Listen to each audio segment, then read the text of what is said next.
iyi ubukwe ndabufite wow kuwa gatandatu kuwa gatandatu cheers tubinywesha tubinywere kuwa gatandatu ku uyu mwaka azaba ari kuwa gatandatu azaba kuwa gatandatu wow mfite amatsiko y'umwana wanjye nzabyara ntazigera nzamubyara ko none se Nyambo adafite ababyeyi beza cyane so bisobanuye ko rero ubu ngubu twite amen so matsiko ndavuga igihe ntazi nzamubyarira iyo umaze kubona fiancé ubu umaze kubona papa w'umwana kandi niwe uzaba umugabo wanjye uriya mwana we tuzabyara umwana usabye ko uzabyara umwana usa na Chita miss sorry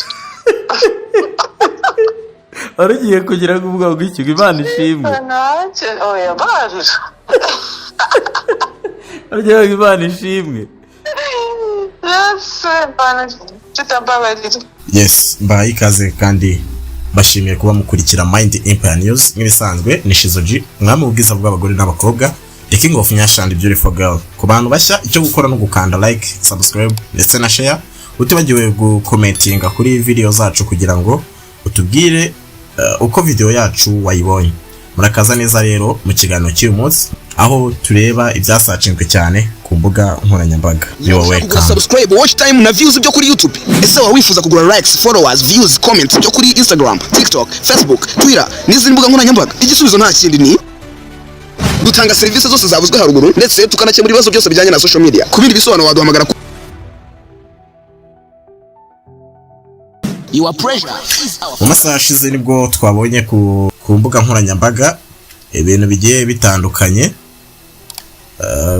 nko muri byo twavuga yuko Nyambogo yaterewe ivi ni ibintu byakomeje kugenda bicaracara ku mbuga nkoranyambaga tukaba tugiye kwifashisha ikiganiro Chita Magic yagiranye na Miss Nyambo ukaba yatwemereye yuko bidasubirwaho ubukwe ndetse no kubivi ryatewe ryo iyo ni inkuru idasubirwaho kuko no mu majwi mutangiye mwumvishe yuko Miss Nyambo yiyemereye yuko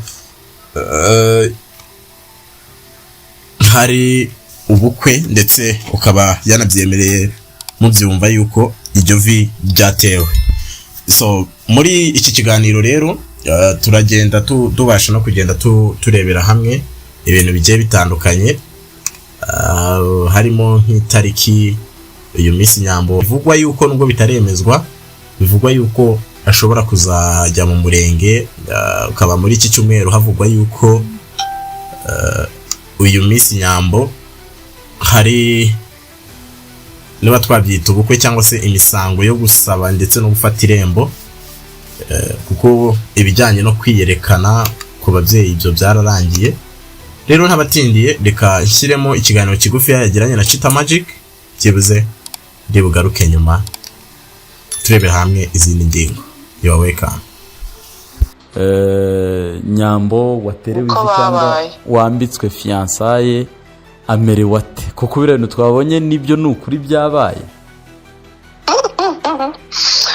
Chita ubu ndi fiancé w'umuntu nshuti yanjye congratulations urumva iyo titre ndi fiancé fiancé oh my god akimana ni nziza pe nta kintu cyiza cyo kuba fiancé w'umuntu ukunda ujuje ibintu wasengeye ku mugabo oh my god that's amazing ririya joro ni ijoro ryari rimeze gute kuri wowe Chita mbora nibagiye kuri umunyamakuru niba ngo wimbaza ibibazo nk'iby'abanyamakuru ngende umunyamuryango wawe ijoro ryari ryiza cyane ryari ijoro ry'ibyishimo nuko hari hatari inshuti zanjye nyinshi bitewe nuko umugabo wanjye ataziranye my husband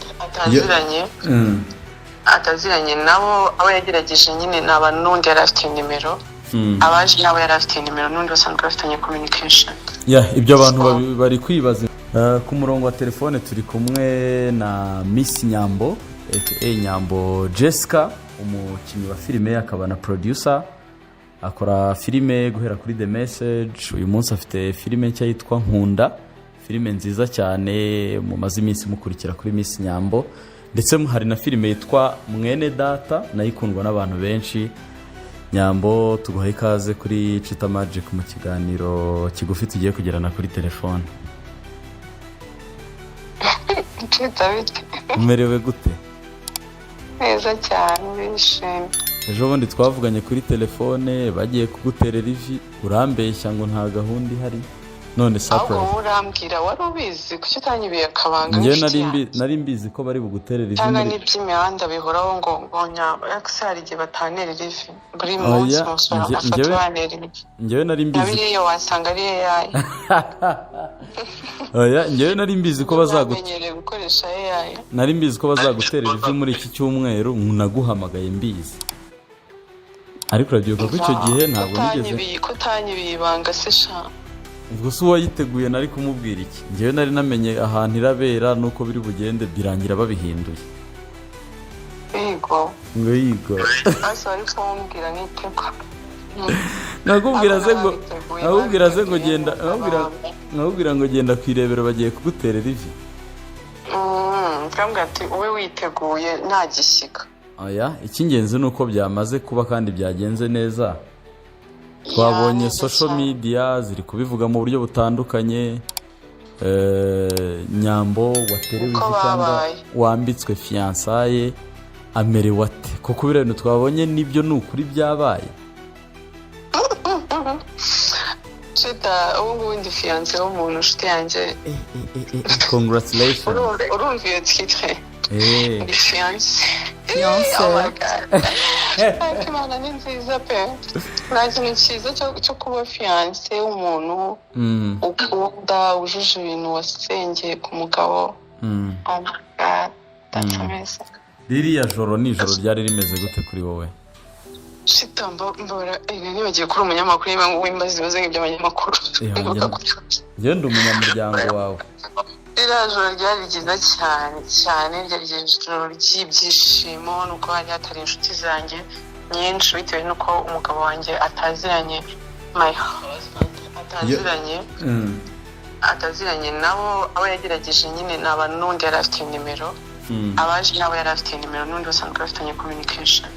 Ibyo abantu bari kwibaza impamvu Miki atagaragaye mu birori byawe, impamvu Jojo atarahari. No ikibazo mwebwe munsi icyo ukuntu mutangaje mwebwe abantu baba mufite ikibazo bo ubwabo nta kibazo bafite kuko ni inshuti zanjye nta kibazo na kimwe dufitanye. Barabizi ko byagenze so nta mutima mubi urimo haracyari ibinduri byinshi kandi bazabibonekamo so nta kibazo babifiteho kamera. Gusa nyine urumva kubera ko nyine my fiance ataziranye n'abantu benshi cyangwa se adafite amanimero yabo kandi ashaka kuba surprise yagerageje nyine kubwira abo yari afite amanimero yabo. Ni ibirori nabonye waritwayemo neza cyane ukavuga yes wishimye nyine ni inshuti zawe of course. Ni iki Nyambo afitiye amatsiko ubu none aha hakurikiyeho iki? Imyiteguro igeze he?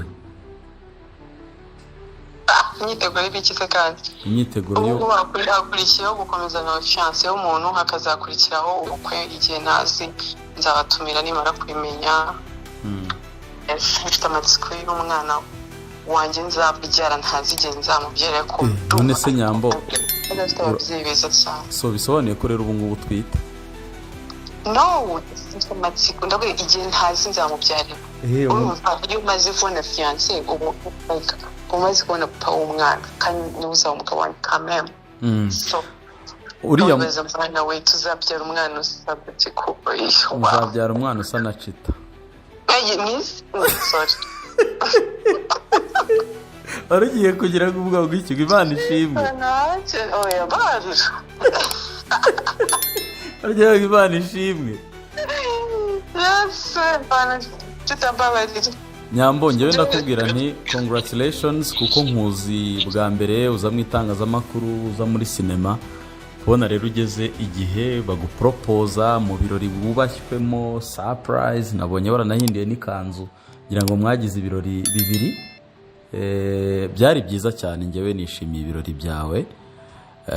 Hanyuma uratubwiye ngo n'ibindi bikurikiyeho wenda abantu bazagenda babimenya buhoro buhoro. Hari n'ibireba imiryango yanyu mu buryo buri close nko gufata irembo n'ibindi nyine bireba presentations za famille yanyu cyane ko mu bintu bizanezeza mama wa Nyambo harimo ibirori byo kugufatira irembo mu muryango bizanezeza ababyeyi bawe. Hari amakuru dufite avuga ko ku wa 4 tariki 30 hazaba ibirori byo gusezerana imbere y'amategeko. Sinzi icyo wabivugaho. Ni amakuru y'amakazi. Ayanyayo.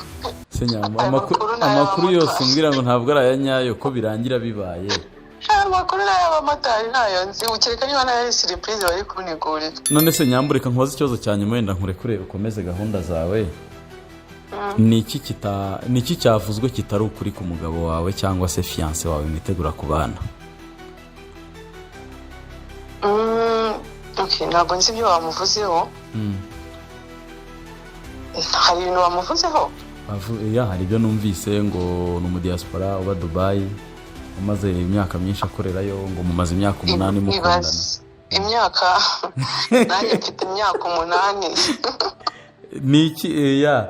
Ni gute wavuga uyu musore wagupropoje kuko yari amaze igihe kinini ari ibanga abantu bataramubona na rimwe? Rero fiancé wanjye okay, ntabwo ngiye kubwiraho byinshi ariko ntabwo aba Dubai. Aba muri Australia. Ntabwo yigeze ahakorera. Hari ibindi ndumva ari ibyo ngibyo ngiye bamuvuzeho. Aho kuri abasasi singira ngo ni muri Australia cyangwa ni muri Canada. Ese uzi ko wishimye birenze ibyo ndi gutekereza? Agacita bye. Ndagwenda byishimo byanjye ba. None se Nyambo, niba bitari ibanga Marene ninde? Marene se ubukwe ni igihe tuzakorera ubukwe nzaba namumenye nzamukubwira. Sha Nyambo, ndagira ngo nkumenyeshe ko dufite ubukwe. Yes. Ubukwe burahari kandi thank you so much, Imana iguhe umugisha, komeza ugire ibihe byiza. Uramfatishije abantu bamenye yuko yagize ikibazo. Menya abantu bari kumamagara. Wanyu nari bitavuga taka nakazi. Tumvana nsanze ari cyo. Ariko ikintu gihari nuko Nyambo ubutumwa ufitiye abakunzi. Arishimye cyane, yambitswe impeta n'umuntu akunda cyane. Oh my god. Akunda cyane. Wasengeye wujuje ibintu nasengeye. Ibindi byose bavuga, ibindi byose bakora, buri wese agira uwo yagenewe kubana nawe kandi akunda cyangwa se Imana yamuteganyirije. So thank you so much.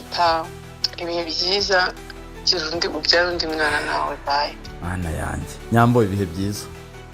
Ibihe byiza. Mugire nafata umwanzuro. Twarawufashe nuko igihe twawufatiye kitaragera. Igihe cy'ubukwe ngo bagiye kuza gufata igipangu Nyarubuye. Gufata irembo Nyarubuye. Sinabona niba ari muri uku kwezi. Ni ukuri?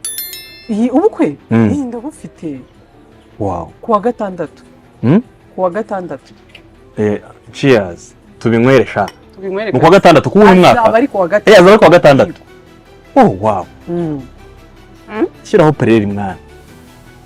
Niba utatubeshye. Ndi mu kiganiro. Shiraho pareri. Okay, ngushyizeho pareri. Nari nkwamagaye. Sabe ko ushaka pareri cyane se. Nubu yabo ducima akagereza mikoro. Nkwamagaye nshaka kugira ngo ndawukunda. Nuzashaka gushima akazi meze gute? Ngo ari gutekereza ko nshaka kubona.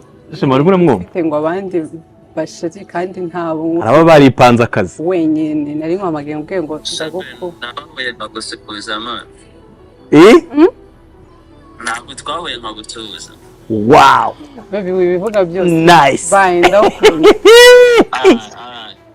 Okay, sorry baby. All right.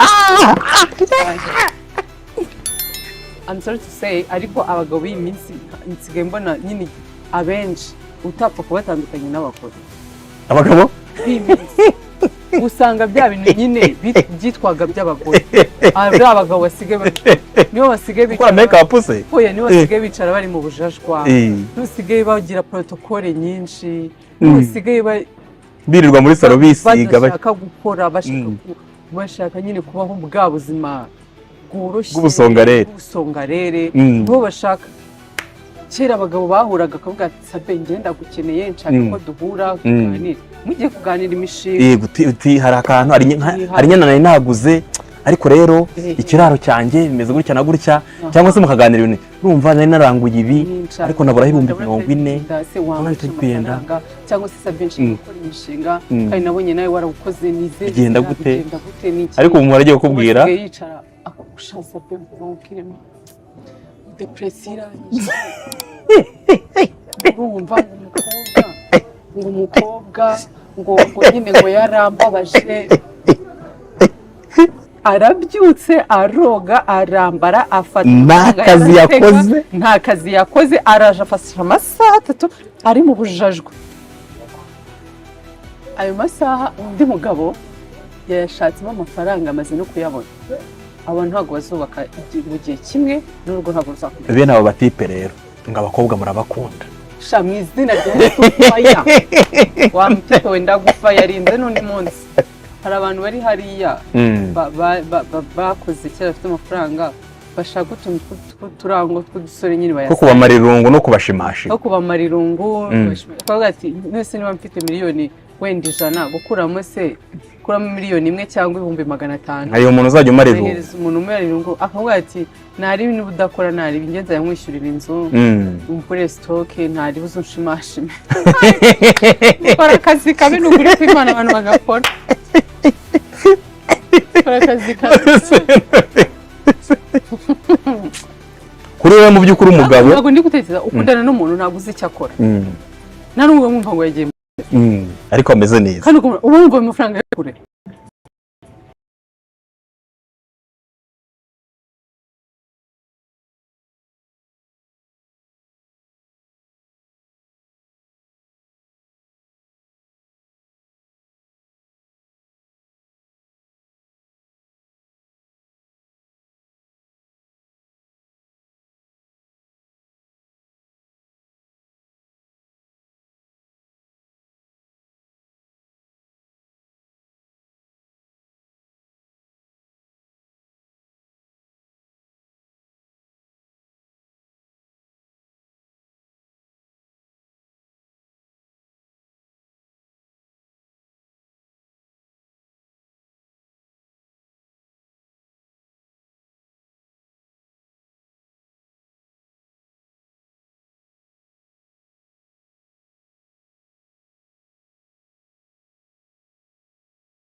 ukeneye kwamamaza twandikira nanone kuri izo nimero tubigukorere mu gihe gitoya utangire kumenywa na bose.